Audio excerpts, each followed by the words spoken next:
శ్రీహరి గారి నాయకత్వం, శ్రీహరి గారి నాయకత్వం, శ్రీహరి గారి నాయకత్వం. జై కాంగ్రెస్, జై కాంగ్రెస్. 10 కోట్ల రూపాయల ఈజీఎస్ నిధులు వచ్చినాయి. 7 మండలాలకు సంబంధించి దాదాపుగా 10 కోట్ల రూపాయల నిధులు మనకు మంజూరైనాయి. దాంట్లో 7 మండలాల్లో మండలానికి ఒక గ్రామ పంచాయతీ భవనం, ఎక్కడైతే గ్రామ పంచాయతీ భవనం లేని గ్రామ పంచాయతీలు ఉన్నాయో వాటికి 7 గ్రామాలలో 7 మండలాలలో మండలానికి ఒకటి చొప్పున 7 గ్రామ పంచాయతీ భవనాలకు 1,40,00,000 రూపాయలు మనం ఖర్చు పెడుతున్నాం. అదేవిధంగా గ్రామాలలో సీసీ రోడ్లకు కానీ సైడ్ డ్రైన్స్ కానీ దాదాపు మండలానికి 1 కోటి రూపాయల చొప్పున ఒక 7 కోట్ల రూపాయలు సీసీ రోడ్స్కు మంజూరు ఇచ్చుకున్నాం. ఇంకా చిన్న చిన్న పనులు ఏవైతే ఉన్నాయో అంగన్వాడీలు, మండలానికి ఒక అంగన్వాడీ 12 లక్షల రూపాయలతోని మనం మంజూరు చేసుకున్నాం. దాన్ని కూడా దాదాపుగా 1 కోటి రూపాయల దాకా వచ్చింది. ఆ రకంగా ఈ 10 కోట్ల రూపాయలతోని గ్రామ panchayat buildings, anganwadi buildings, CC drains, CC roads, drains ఇవి మనం నిర్మాణానికి మంజూరు ఇచ్చుకున్నాం. ఇప్పుడిప్పుడే పనులు ప్రారంభమవుతున్నాయి. మనం ఈ పనులన్నింటినీ కూడా ఈజీఎస్ కింద మంజూరైన పనులన్నీ కూడా కనీసం మనం జనవరి చివరి వరకు కానీ ఫిబ్రవరి చివరి గ్రామ పంచాయతీ బిల్డింగ్స్ తప్ప మిగతా అన్ని వర్కులు కూడా ఫిబ్రవరి 15 లోపలనే మనం పూర్తి చేసుకోవాలి. ఫిబ్రవరి 15 లోపల పనులన్నీ కూడా పూర్తి చేసుకుంటే అవి బిల్స్ అయితే మార్చిలో మనకు ఈజీఎస్ నిధులు వస్తాయి, బిల్స్ పేమెంట్ చేయడానికి అవకాశం ఉంటుంది. కాబట్టి సీసీ రోడ్స్ కానీ డ్రైన్స్ కానీ త్వరితగతిన పూర్తి చేయవలసిన అవసరం ఉంది అని చెప్పి నేను ఈ సందర్భంగా కోరుతున్నాను. ప్రధానంగా ఇక్కడ గ్రామ పంచాయతీ స్థలం ఏదైతే మీరు ఎంపిక చేశారో ఇది చాలా కిందికి ఉంది. పక్కన బిల్డింగ్ కానీ ఆ బిల్డింగ్ కానీ అన్నీ చాలా ఎత్తుగా ఉన్నాయి. కాబట్టి దీనికి కొంత హైట్ లేపవలసిన అవసరం ఉంటుంది. లేదంటే ఒక 6 అడుగులు ఎత్తైనా దీన్ని బేస్మెంటే లేపవలసి వస్తుందేమో, పిల్లర్స్ లేపవలసి వస్తుంది.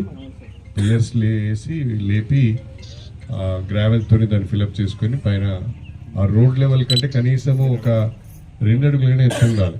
ఎందుకంటే రేపు మళ్ళీ రోడ్డు వెడల్పు కావడం కావచ్చు, రోడ్డు మీద మళ్ళీ కొత్త లేయర్ రావడం ద్వారా రోడ్డు హైట్ కూడా పెరుగుతుంది. కాబట్టి ఆ రోడ్డు హైట్కు ఒక 2 అడుగులు ఎత్తుతోని గ్రామ పంచాయతీ బిల్డింగ్ ఉంటే చాలా బాగుంటుంది అని చెప్పి నేను ఈ సందర్భంగా తెలియజేస్తున్నా.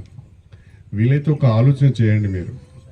ఇప్పుడు మనం ఎట్లా హైట్ లేపుతున్నాం దీన్ని, కింద మనం దీన్ని ఏదన్నా గ్రామ పంచాయతీ సంబంధించిన సామాన్లు లేకుంటే వాళ్ళకి సంబంధించిన వస్తువులు ఏమైనా పెట్టుకోవడానికి సెల్లార్ టైప్లో దాంట్లో ఏమి రూమ్లు ఇట్లా కట్టాం, ఒకటి ఓపెన్ స్పేస్ వదిలిపెట్టి మంచిగా సెల్లార్ లెక్క పెట్టి పైన గ్రామ పంచాయతీ బిల్డింగ్ కట్టుకుంటాం. మీరు గ్రావెల్ ఫిలప్ చేయడానికి 3.5 లక్షలు అడుగుతున్నారు.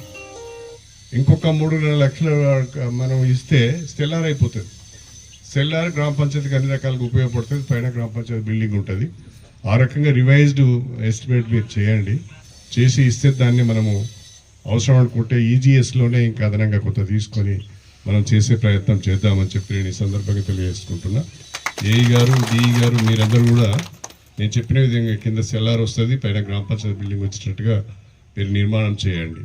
20 లక్షలకి ఇంకొక 10 లక్షలు అవసరం పడతాయి కావచ్చు. 30 లక్షల రూపాయలతో మంచిగా గ్రామ పంచాయతీ బిల్డింగ్ కట్టుకుందాం. ఇక రెండవది రాయగూడెం గ్రామంలో మొదటి నుంచి కూడా మరి అక్కడ ఎస్సీ కమ్యూనిటీ హాల్ కట్టినాం 20 ఏళ్ళ కింద. తలుపులు పోయినాయి, కిటికీలు పోయినాయి, తాళం వేసిన వాళ్ళు లేడు, ఊడ్చిన వాళ్ళు లేడు, ఎక్కడిదక్కడే ఉన్నది. మీరే కదా కట్టింది అది. అప్పుడు మరి నేను మంత్రిగా ఉన్నప్పుడు సీసీ రోడ్లు ఇచ్చినాను, మీరే వేసిండ్రు. సీసీ రోడ్లు కూడా మహిళా సంఘాలకే ఇచ్చాను అప్పుడు రాయగూడెంలో. అన్ని పనులు మీరే చేసి మరి ఆ కమ్యూనిటీ హాల్ కూడా జర ఊడ్చండి, జర మంచిగా పెట్టండి, ఎవరికైనా కిరాయి కానీ ఇవ్వండి, ఎవరు ఉంటారంటే ఎవరికైనా కిరాయి కానీ ఇవ్వండి. ఎందుకంటే లేకుంటే అది కూలిపోతుంది, ఉపయోగం ఏమైనా అంత మంచి బిల్డింగ్ కట్టుకో